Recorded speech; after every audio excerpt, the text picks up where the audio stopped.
Hey, what's up, everybody? You're listening to the Golf Strategy School podcast. It's really the only podcast out there that focuses on getting those newer golfers, or maybe those less experienced golfers, or maybe it's just those struggling golfers getting over that milestone score of breaking either 90 or 100 if you're still working on it. Now, for those of you who are in my Facebook group, I absolutely appreciate you. In case you are not, you can also check the description. I'll have a link there for you. But it's called Golf 101. You can just go on Facebook and search it. But what I do in that group is I a lot of times ask questions about what content people want to hear.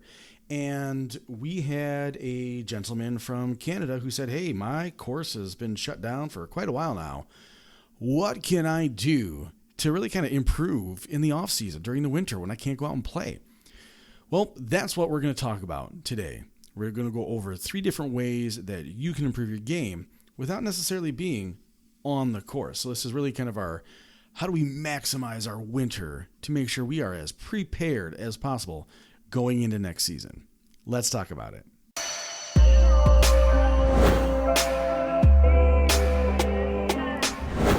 All right. So what are we going to do to get better next season? Well, you probably guessed it, practice. But how do you practice if your home course is closed, right?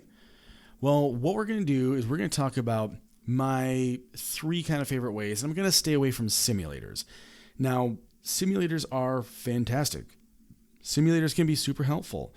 Frankly, I would probably try to schedule simulator time maybe once a month, depending on how long your off season is. If it's a longer off season, maybe you want to go every 6 weeks just to maybe keep the costs down, because I know simulators are very expensive. At least in my area, they're upwards of like $40 or $50 an hour.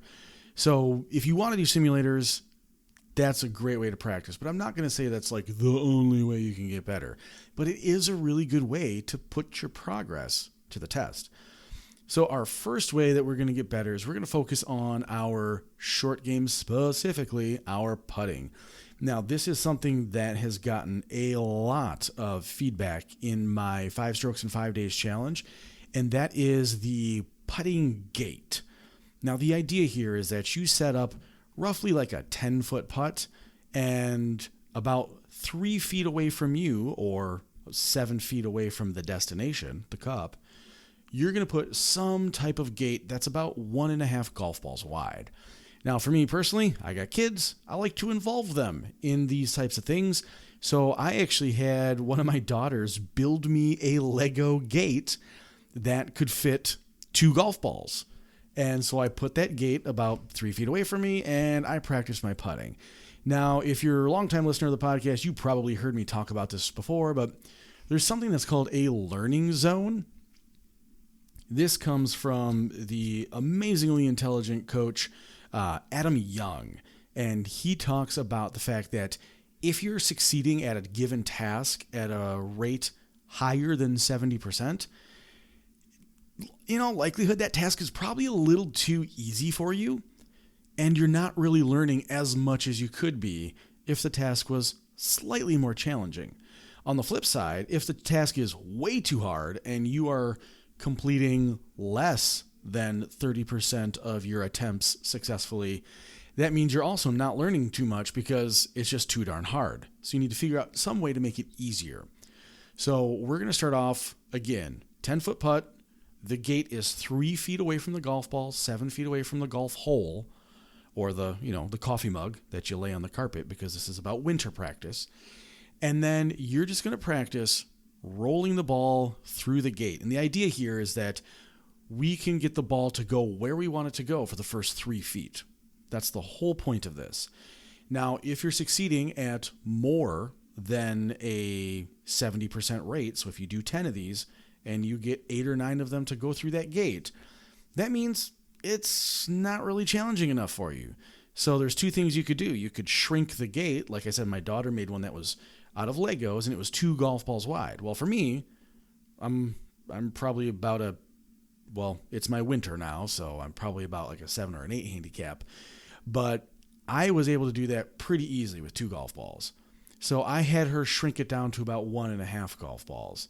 And then I was succeeding in the kind of 60 to 70% range. So once I was able to bump that up to consistently getting 70% of the time, then what I did, because I still wanted the golf ball to be able to pass through, is I moved the golf ball further away from me and closer to the hole. So instead of being 3 feet away from me, now it's 4 feet away from me. And so now I have to keep that golf ball on its original intended line for 1 more foot before it goes through that gate. So you can see that's another way to bring up the difficulty. Obviously, we can do the exact opposite things if our challenge is currently too hard. If it's too hard, you can bring the gate closer to you so you don't have to keep the ball on line as long. Or you can make the gate wider so you have more clearance to get the golf ball through. So that's step 1. That's our putting gate. Our next one's going to deal a little bit with chipping. Now, this one is going to be a little bit tougher for you, especially if you have like vinyl or hardwood floors. It's a lot easier with carpet. So if you do have vinyl or hardwood floors, you might have to bring in some type of like mat to hit off of. The idea here, and we don't have to use golf balls. We can use wiffle balls. We can use foam balls. You can use golf balls if you want to. But the idea here is that you're going to lay out some type of target in a room. And I promise you, you do not have to be far away for this to be difficult. You're basically going to lay out like a bullseye on your floor, and you're going to practice hitting a target, hitting a specific spot. And again, 10 repetitions so we can make sure that we're, within our easily measurable 30 to 70% range where we're learning. But what I've done in the past is, and again, I had to kind of do this when my wife wasn't home because she gets weird about hand towels. But I took a washcloth, which is the smallest type of hand towel that we have, and that was my dead center of my target. That was the middle of the bullseye. And I laid that hand towel on top of 2, I don't even know what type of towel you'd call them. They're not like a bath towel, but I took the washcloth and I laid it on top of, I guess, hand towels, like from your bathroom. So they're about 3 times the size. So I had 2 of those laid out, and then I laid my washcloth on top, and then I took bath towels and I framed those hand towels. So I had 3 different colors of towels on my floor, and I was chipping, trying to get the golf ball to land on that middle gray, for me, washcloth, because it was the smallest target. And what I was doing is I was kind of practicing that kind of 10-ish foot range. Like I said, you do not have to be very far. So I was practicing that 10-foot range with a wedge. So I was trying to land it perfectly on there. Then I switched clubs to make sure that I'm getting practice throughout all of my different bump and run clubs. So depending on how you do your bump and run, you might go all the way up to like a 6 or a 5 iron, practicing some bump and run and trying to land it on a specific spot. I don't use my 5 iron or my 6 iron for bump and run. I usually stop at like my 7 or my 8 iron. So I went wedge all the way up to my 7 iron, practicing my bump and runs and all of my different type of chip shots, really, really working on landing that ball on the exact specific spot that I wanted to land it on.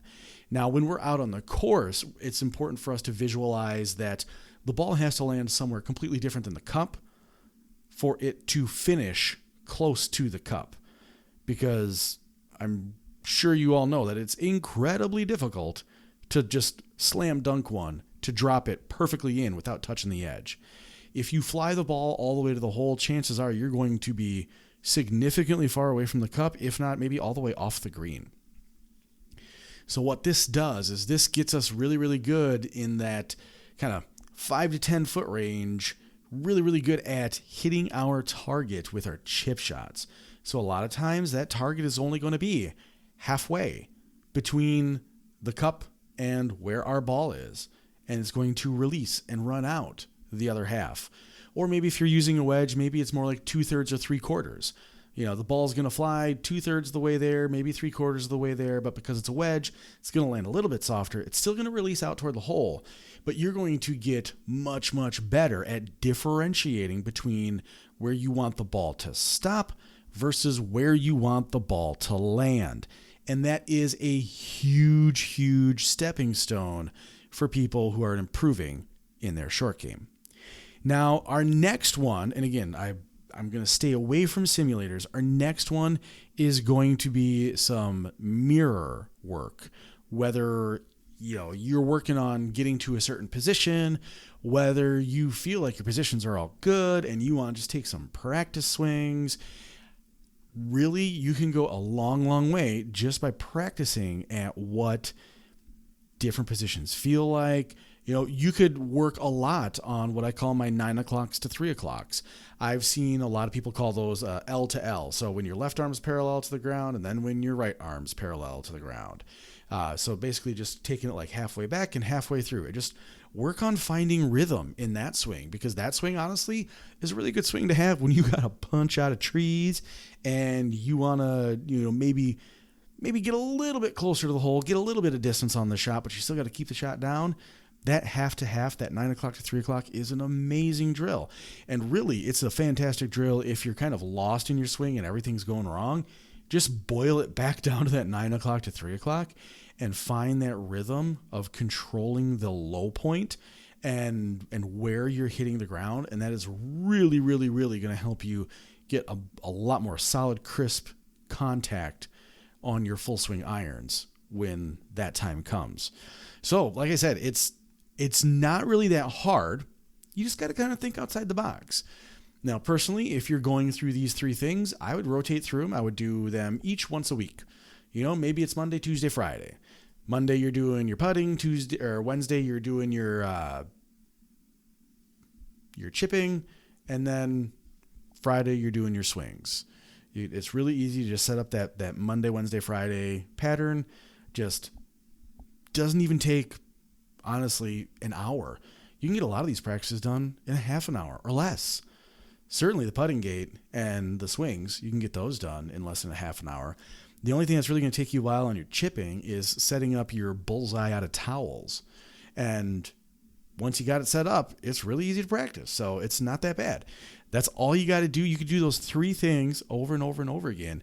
You're going to come out like a house on fire once your course opens up and your season's ready to get going. So if you want to learn more about how you can improve, I certainly welcome you to take my 5 strokes in 5 days challenge. You'll see that in the show notes in the description here as well.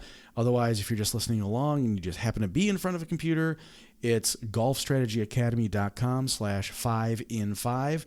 That is golfstrategyacademy.com/5, the word in, and then the number 5. That'll take you to that challenge where you can get yourself signed up, and you will see the 5 lessons, the 5 practices that I put my students through to get the most bang for their buck in the shortest amount of time. So, until next time, everybody, I will catch you in the short grass. Cheers.